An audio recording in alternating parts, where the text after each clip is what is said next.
डॉलरच्या तुलनेत रुपयाचे मूल्य ढासळते तेव्हा ते केवळ रुपयाचे अवमूल्यन नसते, तर देशाची प्रतिष्ठा त्यासोबत घरंगळत असते। अशी भूमिका भूतकाळात विरोधी पक्षात असताना मांडणाऱ्या नरेंद्र मोदींच्या कार्यकाळात रुपया आपल्या अवमूल्यनाचे नवे रेकॉर्ड प्रस्थापित करत असल्याचं दिसतंय। सोमवारी भारतीय रुपयाने आतापर्यंतची सर्वाधिक खालची पायरी गाठत 95.20 चा आकडा गाठलाय। अर्थात यासाठी आखातात सुरू असलेल्या युद्धाला जबाबदार धरता येईल, परंतु अशा संकटाच्या काळात रुपया स्थिर ठेवण्यासाठी भारत काहीही करू शकत नाही, ही वस्तुस्थिती मात्र त्यातून अधोरेखित होते आहे।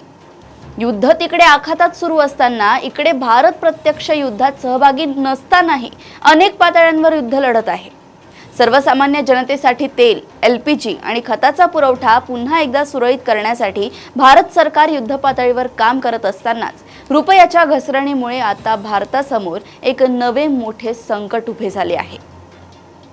येत्या काही दिवसात रुपयात आणखी घसरण होण्याची शक्यता दिसत आहे।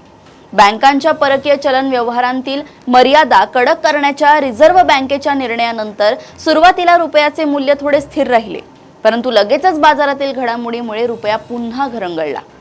रुपयाच्या तुलनेत डॉलर महागल्याने भारतात महागाईची वाढण्याची शक्यता आहे। परदेशातून तेल खरेदीसाठी डॉलरमध्ये पैसे मोजावे लागतात, त्यामुळे तेलाची खरेदी महागणार आहे। त्याचा परिणाम म्हणून पेट्रोल, डिझेल आणि LPGच्या किमती वाढण्याची शक्यता आहे। सध्या 5 राज्यांच्या निवडणुका असल्याने सरकार कदाचित कृत्रिम पद्धतीने महागाईवर नियंत्रण ठेवेलही, परंतु या निवडणुका पार पडल्यावर महागाईचा स्फोट अनिवार्य मानला जातोय।